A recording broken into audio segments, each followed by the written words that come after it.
पीलीभीत में किराए पर रह रहे महाराष्ट्र के सर्राफा कारोबारी के घर लाखों रुपए की चोरी हो गई है। पीड़ित कारोबारी ने मकान मालिक समेत 4 लोगों के खिलाफ मुकदमा दर्ज कराया है। पुलिस ने आरोपी मकान मालिक को हिरासत में लेकर पूछताछ भी शुरू कर दी है। नीलेश महाराष्ट्र के सांगली जिले का रहने वाला है और मार्केट में उसकी सर्राफे की दुकान है। रोजाना की तरह वो दुकान पर गया था और इसी दौरान चोरों ने उनके कमरे का ताला तोड़ा और वहां रखे सोने चांदी के जेवरात चोरी करके ले गए। मकान मालिक ने जब कमरे का ताला टूटा पड़ा देखा तो सर्राफा को इसकी सूचना दी। पीड़ित का कहना है कि 5 किलो चांदी, 70 ग्राम सोना और 1.5 लाख रुपए कमरे से गायब थे।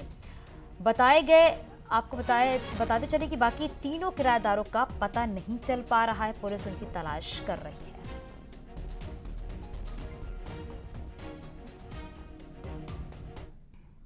जो खेल मध्य प्रदेश में कांग्रेस ने खेला है, अब उत्तर प्रदेश में वही खेल समाजवादी पार्टी खेल रही है और कांग्रेस को उसकी सियासी हैसियत बता रही है। दरअसल समाजवादी पार्टी के नेता ने साफ कर दिया है कि यूपी में कांग्रेस का कोई वजूद नहीं। ऐसे में कांग्रेस को सिर्फ 2 सीटों पर ही संतुष्ट होना पड़ेगा।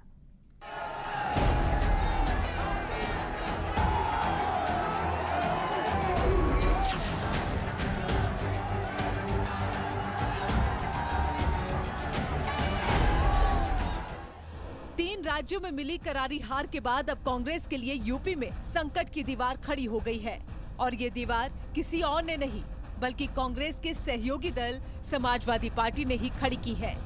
अखिलेश यादव के इशारे पर सपा नेता ने साफ कर दिया है कि उत्तर प्रदेश में कांग्रेस 2 से ज्यादा सीट की औकात नहीं रखती, तो ऐसे में कांग्रेस को गठबंधन में सिर्फ 2 ही सीटें मिलेंगी।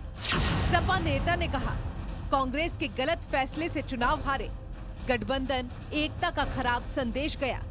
सपा यूपी में कांग्रेस को 2 सीट ही देगी, 2 सीट भी सपा के सहयोग से ही जीतेगी।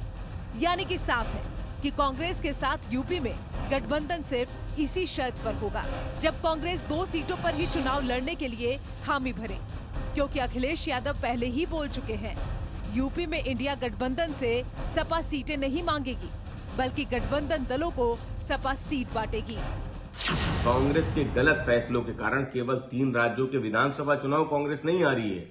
जो इंडिया गठबंधन की एकता का संदेश पूरे देश में गया था, वो भी कहीं न कहीं कमजोर हुआ है। समाजवादी पार्टी उत्तर प्रदेश में कांग्रेस को केवल 2 ही सीट वो दे सकती है जो कांग्रेस समाजवादी पार्टी के सहयोग से जीत सकती है। इससे ज्यादा सीटें देना भारतीय जनता पार्टी की मदद करना होगा और समाजवादी पार्टी पूरे देश में इंडिया गठबंधन के साथियों के साथ मिलकर भारतीय जनता पार्टी को हराना चाहती है। इसलिए समाजवादी पार्टी 2 से ज्यादा सीटें कांग्रेस को उत्तर प्रदेश में नहीं देना चाहिए।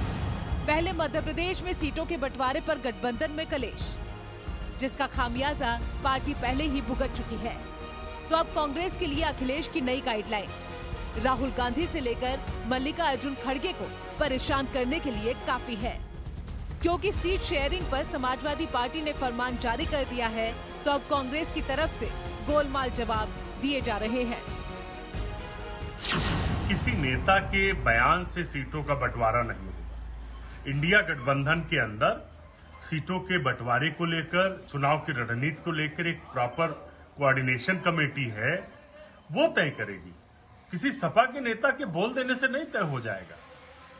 कौन लड़ेगा, कहां पर लड़ेगा, कैसे लड़ेगा, ये सारी बातें तय हो रही हैं। दरअसल मोदी के खिलाफ जिस इंडी गठबंधन की नींव नीतीश कुमार और अखिलेश यादव की अगुवाई में कांग्रेस ने डाली, अब चुनाव से पहले वो नींव ही हिलने लगी है, क्योंकि कांग्रेस के चुनावी परफॉर्मेंस से गठबंधन में माहौल टेंस हो चुका है। 24 के चुनाव में उत्तर प्रदेश से एक मजबूत स्थिति में अपने आप को मुख्य विपक्षी दल मान रहा है। ऐसी स्थिति में वो सीटों का उन्होंने कहा है कि 1 लाख के ऊपर जो प्रत्याशी जीत सकता है, जिसको वोट मिल सकते हैं, उसको ही सीट पे हम कंसीडर करेंगे। तो अब ये देखना है कि इंडिया गठबंधन में की दरार क्या और बढ़ती है या ये लोग सब एकजुट होकर 17 तारीख को जिस तरह लालू ने बैठक बुलाई है उसमें सब कुछ सीट शेयरिंग को लेकर तय हो जाता है। लेकिन मुझे ऐसा लगता है कि कहीं ना कहीं इंडिया गठबंधन बिखरता हुआ नजर आ रहा है। ऐसे में अब कांग्रेस के पास क्या विकल्प बचे हैं, ये भी समझना जरूरी है। सपा से सीट के लिए मोलभाव करना होगा। कोशिश 15 से 20 सीटों पर मनाने की होगी। नेताओं की बयानबाजी से दूर रहना होगा। सिर्फ टेबल टॉक पर भरोसा करना होगा। सपा के कितने सांसद, ये भी बताना होगा। नहीं तो कांग्रेस का हाल कुछ ऐसा ही होने वाला है, जिसके लिए अब तमाम विपक्षी पार्टियां कांग्रेस को कोस रही हैं और कांग्रेस के पास जवाब के नाम पर सिर्फ खामोशी है। समाजवादी पार्टी ये भी मानती है कि अगर वक्त रहते कांग्रेस पर दबाव नहीं बनाया गया तो आने वाले दिनों में हालात मध्य प्रदेश जैसे हो जाएंगे। तो ऐसे में समाजवादी पार्टी इंडिया गठबंधन और इंडिया गठबंधन को लेकर के ये दावा करना चाह रही है कि उत्तर प्रदेश में टिकटों की दावेदारी में उसकी भूमिका महत्वपूर्ण रहे। कैमरा पर्सन गोपी गिरी के साथ अलाउद्दीन, न्यूज़ 18 लखनऊ। और आगे भी खबरें जारी हैं और छोटे से ब्रेक के लिए चलते लौटते हैं।